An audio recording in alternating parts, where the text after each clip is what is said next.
Olá pessoal, tudo bem com vocês? Novamente estou aqui gravando para a gente conversar sobre esse vídeo que deu a maior polêmica.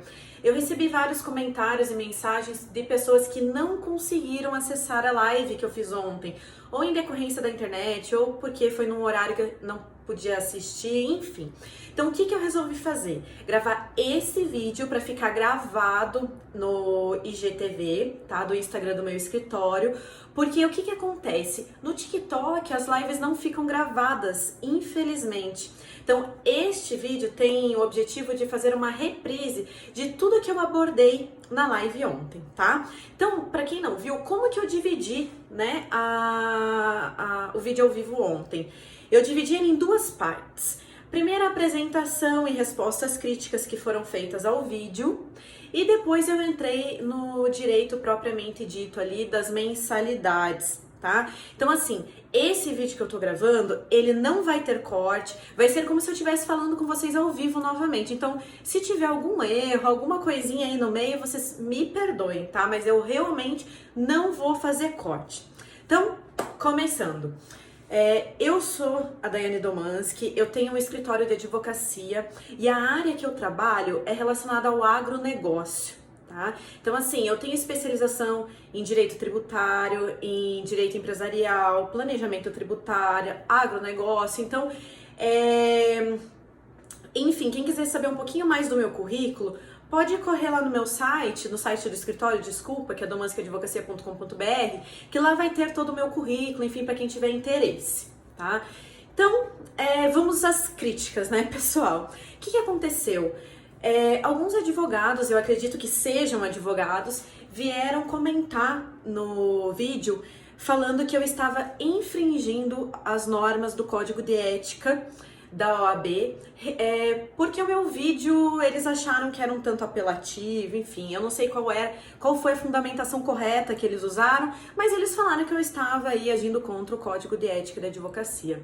Pessoal, isso não é verdade, tá? Não é verdade porque a OAB aqui do Paraná divulgou uma tabela, essa tabelinha aqui, ó, que depois vai estar disponibilizada nos links aqui embaixo para quem tiver interesse. E assim, o advogado, ele pode fazer publicações para prestar informações ao público, tá? Porque o que acontece? Ao meu ver, o advogado, ele tem a obrigação de repassar o conhecimento que ele tem. Eu sou assim. Se eu recebo um conhecimento, eu gostaria muito que as pessoas soubessem daquilo que eu sei. E então o que eu faço? Eu presto informações nesses vídeos. Não tenho nenhum intuito de vender o meu trabalho aqui, entendeu, pessoal? Então assim, esse vídeo que eu fiz falando das mensalidades foi unicamente e exclusivamente o objetivo de passar a informação para os consumidores do que está acontecendo. E sabe o que o TikTok me trouxe? Que muitas pessoas não tinham esse conhecimento, porque o vídeo teve uma repercussão que eu não esperava. Realmente, pessoal, eu não esperava essa repercussão que teve e que está tendo esse vídeo ainda. Então, pessoal, eu vi que os consumidores, as pessoas em geral, carecem de informação rápida. Então, assim, é impossível num vídeo de 15 segundos eu expor tudo que eu queria falar sobre isso. Então, nós vamos combinar aqui que todos os vídeos que eu fizer no TikTok, após os 2 ou 3 vídeos, eu vou fazer uma live explicando aquele vídeo para as pessoas entenderem melhor do direito material que cabe ali. Enfim, eu vou sempre fazer uma live explicativa, porque no TikTok é impossível você falar tudo o que você quer em 15 segundos, né? Então tá. Posto isso, que não teve infração à ética, pelo menos ao meu ver, e também com o que a OAB já se pronunciou sobre isso, vamos adiante. Professores, recebi várias críticas de professores referente aos descontos das mensalidades. Professores, eu queria deixar claro que eu não tenho nada contra vocês. Inclusive, eu tenho muito orgulho do trabalho que vocês prestam. Se não fosse por vocês, eu não seria o que eu sou hoje. entendeu? Então, assim, a população depende dos professores. E eu realmente sei que tem professores que estão trabalhando dobrado, que estão fazendo cursos para se adaptarem às novas plataformas de estudo à distância, porque alguns não davam ainda esse tipo de aula. A grande maioria, eu posso arriscar que sim, já trabalhavam com plataformas EAD, enfim. Mas tenho certeza que aqueles que não trabalhavam, enfim, estão realmente tendo que se adaptar. Então eu entendo tudo que vocês falaram nos comentários. Teve comentários falando que eu não tinha empatia com os professores. Isso não é verdade, tá? Então, assim, infelizmente, se as faculdades estão diminuindo o salário de vocês, grande parte pode ser pelos benefícios trabalhistas que elas estão recebendo, e não só as instituições de ensino estão recebendo esse benefício, mas inclusive empresas privadas, outros tipos, né, de empresas privadas. Então, assim, professores, se o seu salário diminuiu, você tem que, e você não está satisfeito, óbvio que não, reclame com a universidade, conversem, dialoguem, entendeu? Porque realmente não é culpa do aluno o seu salário diminuir, e não é culpa do desconto que ele recebeu o seu salário diminuir também. Tá? Nós vamos ver isso mais pra frente, porque as universidades receberam benefícios. Então, se elas estão tendo benefícios com a crise e os consumidores só estão tendo prejuízos e elas continuam cobrando o mesmo valor, não tem sentido diminuir o salário do professor, correto? Porque elas estão recebendo o mesmo valor da mensalidade e estão gastando menos, né? Não estou generalizando também, tá? Tem faculdades que realmente estão gastando igual ou mais para capacitar os professores, realmente estão implantando uma nova plataforma online para ter aí ministrar melhor as aulas, tá? Então, assim, nada no meu vídeo é generalizando. O direito é assim, o direito tem dois lados, sabe? Então, a minha interpretação desta questão é essa. Pode ser que tenha outro advogado que tenha outra interpretação. O advogado que vai fazer, por exemplo, as defesas das universidades em ações judiciais que venham a ter, esses advogados vão estar pró-faculdade. Então, assim, cada um tem a sua interpretação do direito. O direito não é exato. Nós fazemos as interpretações de regras, princípios, normas, enfim, tudo que tem à nossa disposição nós interpretamos, e cada um interpreta da maneira que acha que é melhor, tá? Então, deixando claro, professores, não tenho nada contra vocês, adoro o trabalho de vocês, amo o trabalho de vocês, inclusive eu tenho muita vontade de ministrar aulas, ok? Então, próxima crítica. Desmerecimento das instituições de ensino. Então, teve pessoas que falaram aí que eu desmereci as instituições de ensino. Isso não é verdade, tá? Eu estou falando das instituições de ensino que tiveram os gastos diminuídos e não estão passando para os seus consumidores, ou seja, os seus alunos. Então, essas universidades estão desmerecendo os consumidores. Eu não estou generalizando todas as instituições, como eu já falei antes, tá? Existem realmente instituições que estão fazendo o papel delas, existem instituições que já deram desconto para os alunos e não diminuíram o salário dos professores. Então, assim, pessoal, não cabe essa afirmação de que eu estou fazendo críticas às instituições de maneira generalizada, tá? Não tô. Outra coisa, agora falando assim, por que eu resolvi fazer esse vídeo, tá? Esse vídeo eu resolvi fazer para realmente prestar informação, como eu já falei para vocês. E tudo mesmo que eu falar nesse vídeo, eu fui atrás de pesquisas, tá dentro de legislações, tá dentro de jurisprudências que foram favoráveis aos consumidores. Então, tudo que eu estou falando nesse vídeo está embasado, entendeu? Não é um achismo, e sim um embasamento de leis que eu acredito ter interpretado da melhor maneira possível, ok? Então, pessoal, é mais ou menos isso. As críticas maiores foram essas. Tiveram outras, mas que não merecem aí tanto... não merece uma explicação, enfim. Então, vamos lá. Agora a gente vai passar para as discussões propriamente ditas do vídeo, né? Que seriam as aulas presenciais passando a ser EAD, tá? Então, o que aconteceu aí? O MEC, em 2017, ele fez uma portaria de número 9057 que autorizou que as instituições fornecessem graduação através de estudo à distância, tá? Só que para isso o MEC obrigou que essas instituições fizessem um cadastro. Então essas instituições tinham que ter cadastro, tá? O que aconteceu na pandemia? Na pandemia veio uma portaria, primeiro de número 342, que eu já vou falar dela, e a de 345, que possibilitou excepcionalmente as universidades, as instituições de ensino superior passassem a prestar as aulas, ao invés de ser presencial, passassem as aulas EAD, tá? Por que isso aconteceu? Justamente para os alunos não perderem o semestre, tá? O MEC pensou nisso aí, porque muita gente ia perder o semestre se as aulas fossem suspensas.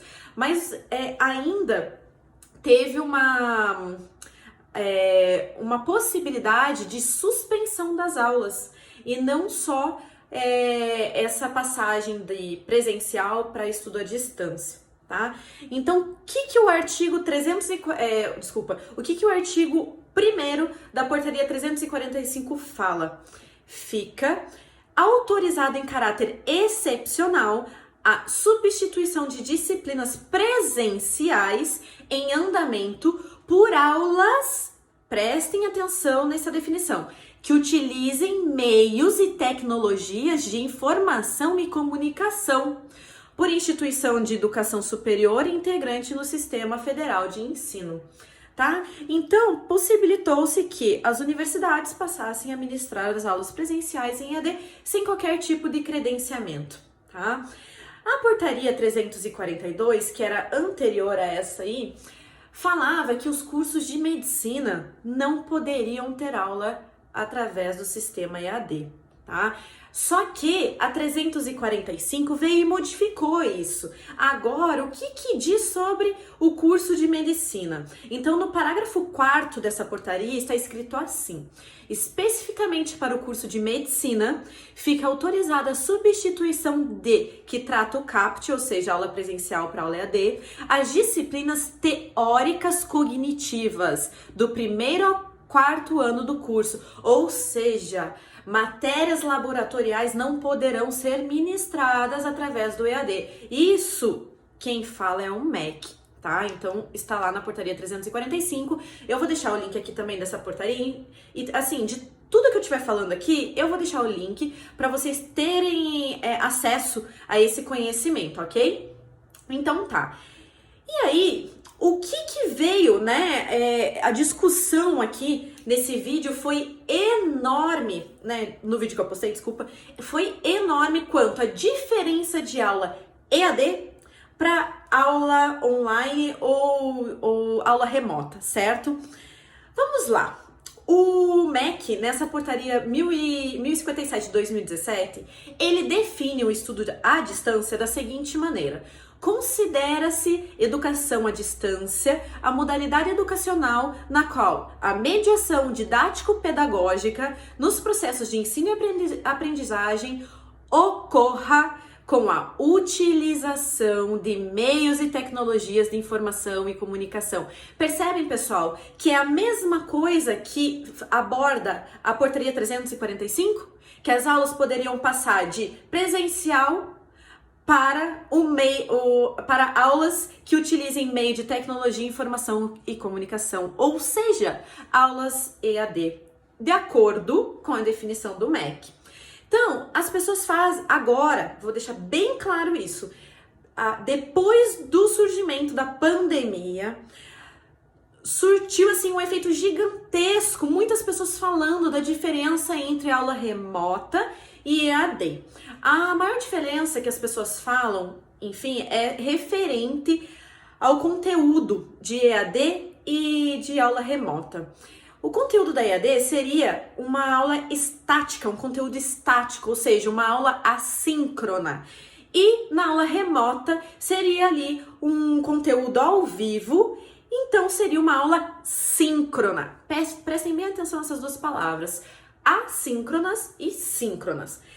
Depois tem outra diferença que é que na EAD, um tutor responde as perguntas realizadas pelo aluno e na aula remota o próprio professor responderia no caso, tá? E detalhe, pessoal, que todos falam em tendência a ser, então é tendência que o professor responda, tendência que a aula seja ao vivo, tá? E a última aqui diferença que eu vou fazer é que EAD seria um conteúdo fixo, tá? Ou seja, ele tá lá na plataforma, você vai lá, faz download, ou você assiste aquele vídeo a hora que você quiser. E na aula remota, a tendência seria um conteúdo customizado, ou seja, o professor faz aquele conteúdo justamente para aquela aula, para aquela turma, enfim, é customizado. Então vamos lá, né? Vamos passar aí para os conceitos propriamente ditos, tá? Então, como eu já falei, antes da pandemia, não se ouvia falar nessa diferenciação, tá? Essa diferenciação não era feita. Existia alguma outra pessoa que fazia ali uma separação, uma diferenciação específica, mas não. Quando veio a pandemia, as universidades, até professores começaram a falar nessa diferença.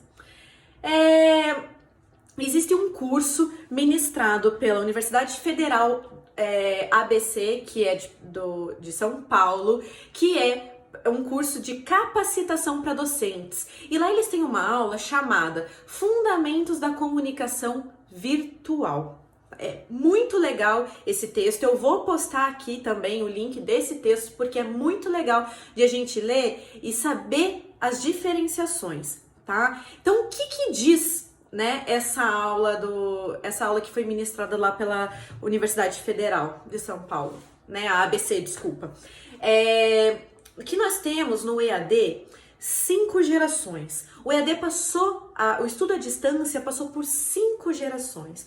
A primeira geração, ela era por correspondência, ou seja, as pessoas recebiam materiais por correspondência para estudar. A segunda geração, era rádio e TV. Quem não se lembra do telecurso? Gente, quando eu era adolescente, eu via esse telecurso praticamente todo dia antes de ir para aula. Então, sempre passava quando eu estava tomando café. Essa era a segunda geração. A terceira geração são das universidades livres. O que era isso? São universidades que não se preocupavam como seria o ingresso do aluno na faculdade, no caso não tinha vestibular, então ela era acessível a todos que queriam ter conhecimento. Tá? O objetivo era dar conhecimento a todos da população que quisessem, então eles utilizavam vários meios como enviar material por correio, professores indo em outras cidades, enfim, utilizavam vários meios, até a televisão também, para fazer esse tipo de estudo à distância. A quarta geração é áudio e videoconferência. Viram que já avançamos bastante, né? Então, o áudio era aquelas aulas gravadas mesmo, através de gravador, enfim, que a aula era ministrada dessa maneira. E a videoconferência, vocês com certeza devem saber, que são aqueles vídeos gravados que eram expostos para várias pessoas e ali se ministrava a aula. E hoje, pessoal, nós estamos na quinta geração, que é a geração da internet.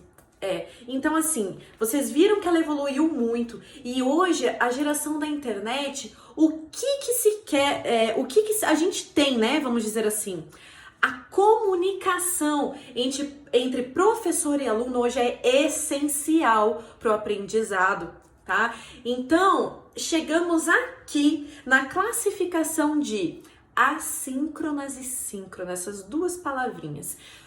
Essas palavras, elas são ferramentas de estudo à distância. Prestem bem atenção nesse conceito, elas são ferramentas e não um tipo de aula, ok? Então, o que é? Assíncrona são aquelas que independem de tempo e lugar, tá? Então, assim, exemplos: fóruns, blogs, e-mails, plataforma que a gente pega o PDF, o e-book, isso são ferramentas assíncronas, ou seja, o conteúdo está lá disponível em qualquer horário, tá? Isso também vale para aulas que são gravadas e são deixadas na plataforma e o aluno pode assistir a qualquer momento, tá? E o que seriam síncronas? Síncronas são ferramentas que exigem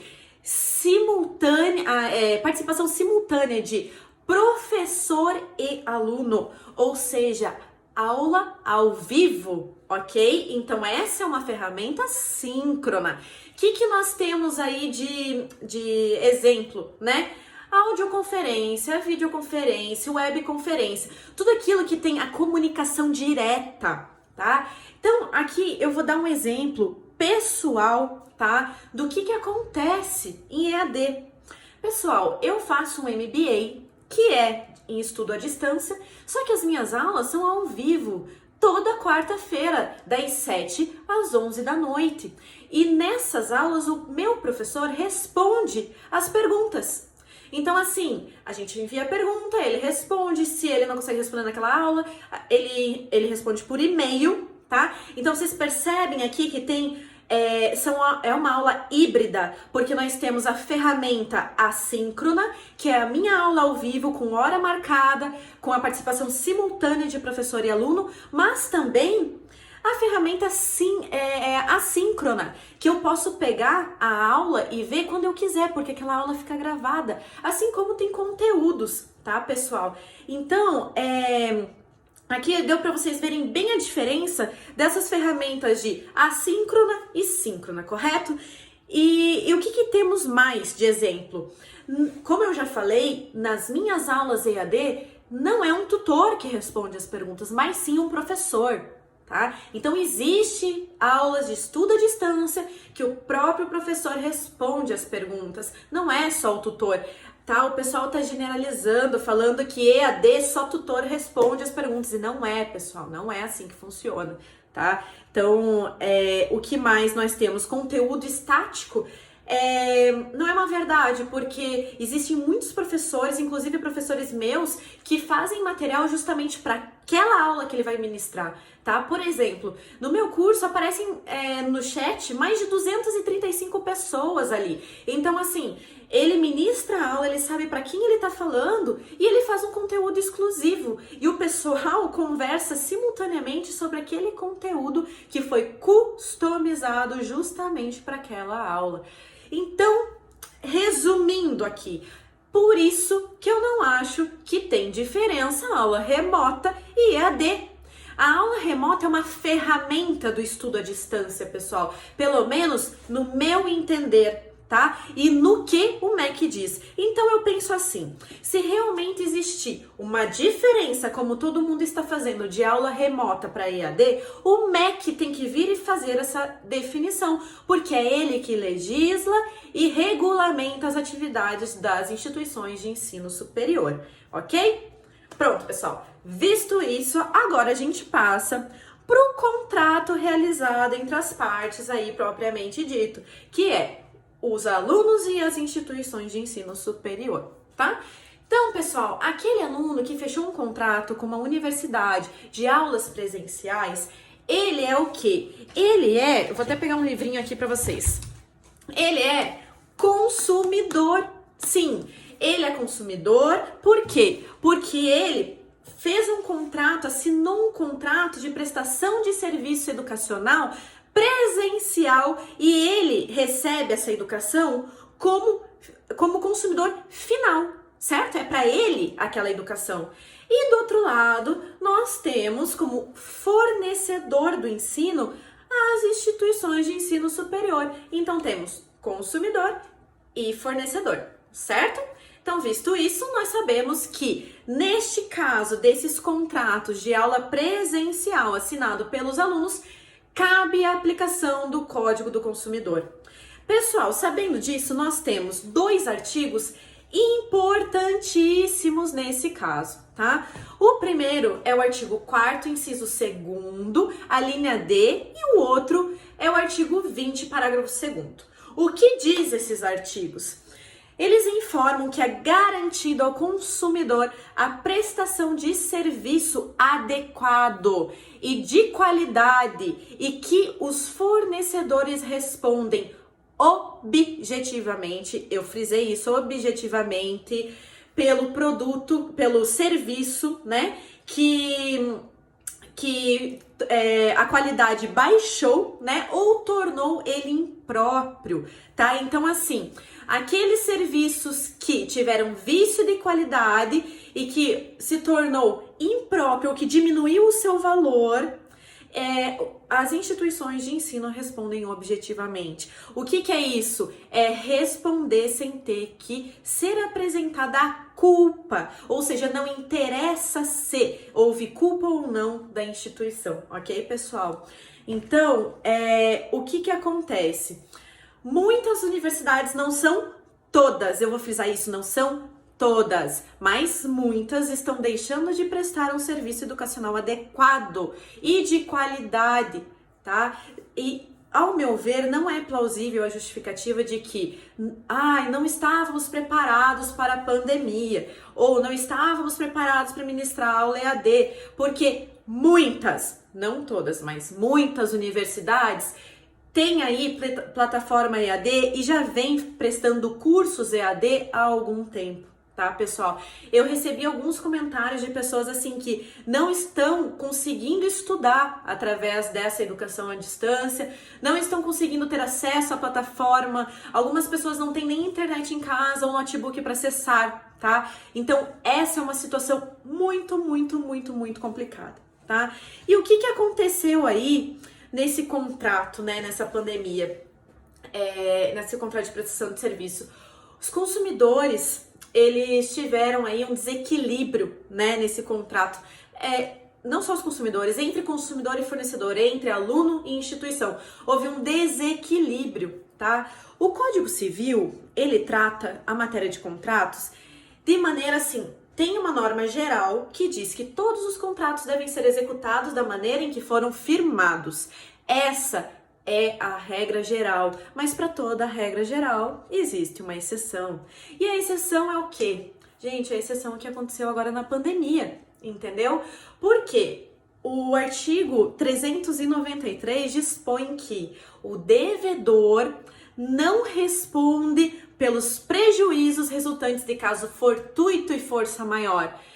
E o artigo 478 afirma que os contratos de execução continuada, se a prestação de uma das partes se tornar excessivamente onerosa, em virtude de acontecimento extraordinário e inesperado, o devedor poderá realizar a revisão contratual, a discussão desse contrato.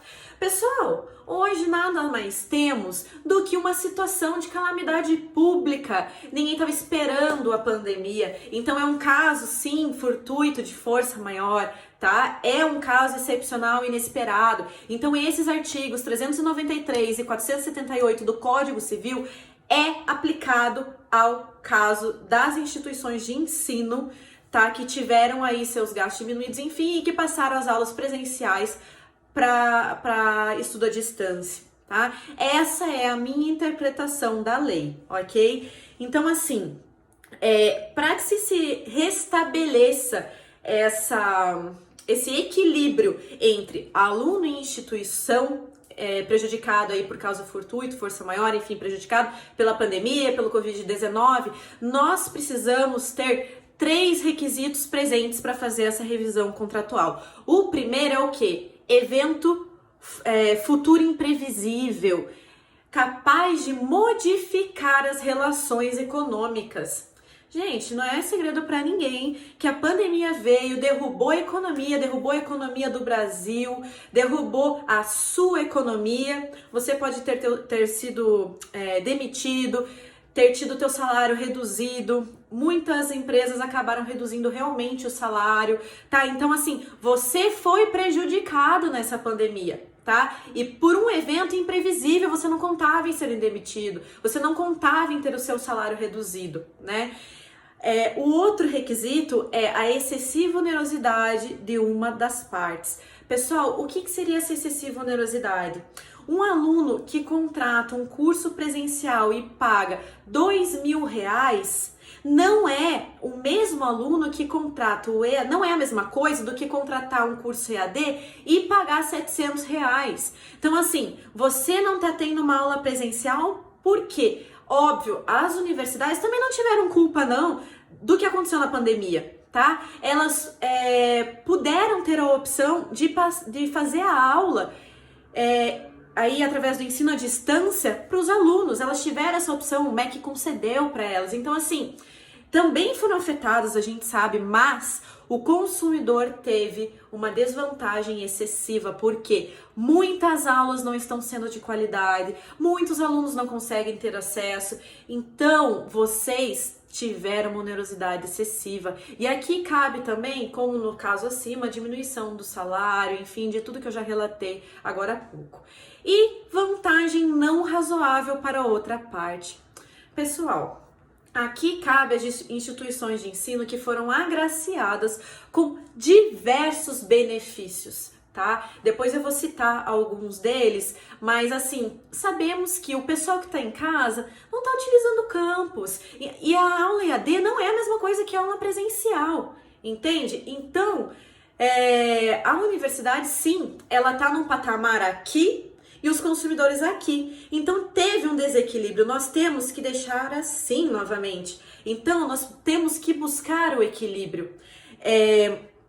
Alguns benefícios aí, vamos supor, que as universidades tiveram, o primeiro deles é a redução nos gastos básicos. Então, se não tem aluno indo para o campus, não tem gastos com luz, água, produtos de higiene, limpeza. Pessoal, não tem. Teve uma pessoa aqui que comentou no meu vídeo lá do TikTok que a universidade passou para eles que tiveram uma diminuição de R$400 mil por mês em gastos básicos. Eu não sei, não posso afirmar como chegou essa informação para essa aluna, mas ela relatou isso no comentário. Então, assim, a gente sabe que teve redução de custos, entende? Então, assim, se teve redução de custos, por que não repassar isso para os alunos? Não faz sentido. O que eles tiveram mais através de medidas governamentais? Tiveram a suspensão do pagamento do FGTS por 3 meses, ou seja, 90 dias, tá? Tiveram por 90 dias a suspensão do pagamento do FGTS. Professor, isso não é bom para você. A gente sabe, só que surgiu essa legislação, enfim, essa norma que beneficiou as universidades. E o que vai acontecer com aqueles FGTS que não foram pagos? Eles vão poder ser pagos depois de maneira parcelada, ou seja, houve uma facilitação no pagamento também. Então, essa foi uma medida de benefício para a faculdade, tá? As faculdades que aderiram à suspensão ficaram aí, vão ficar, né, que ainda não terminou o prazo, 90 dias sem tirar do caixa o FGTS para os seus empregados. Outra coisa, suspensão na cobrança de dívida ativa e facilitação na renegociação. Então, aquelas instituições de ensino superior que tinham débitos ou têm débitos com a União, tá, com os estados, com os municípios, tiveram a cobrança dessa dívida suspensa. E quando elas voltarem a pagar, vai ter uma facilitação na renegociação. Para quem tiver interesse, esse benefício foi concedido pela Portaria 103 de 2020 do Ministério da Economia, tá, pessoal? Também vai ter link aqui embaixo para vocês poderem visualizar melhor. Outras medidas, enfim, são as medidas trabalhistas que vieram com a medida provisória 927 e 936. Então, pessoal, eu não vou entrar no mérito dessas medidas trabalhistas, até porque eu não sou uma advogada especialista na área trabalhista. Então, fato é que as universidades tiveram benefícios, esses são alguns. Pessoal, é certo que algumas universidades estão investindo sim na aula EAD, tá? Estão investindo em plataforma, estão investindo em capacitação do professor, estão investindo nesse ensino educação à distância para que chegue da melhor maneira possível para o aluno. Mas não são todas, inclusive são a minoria, tá, pessoal? Então, agora, visto tudo isso, esse panorama de Código do Consumidor aplicado, Código Civil que também vai entrar e os benefícios, agora a gente passa para a parte final do nosso vídeo. O que o aluno tem que fazer para conseguir um desconto, para conseguir uma suspensão da mensalidade. Então vamos lá. Quero deixar claro aqui que não são todos os alunos que terão direito.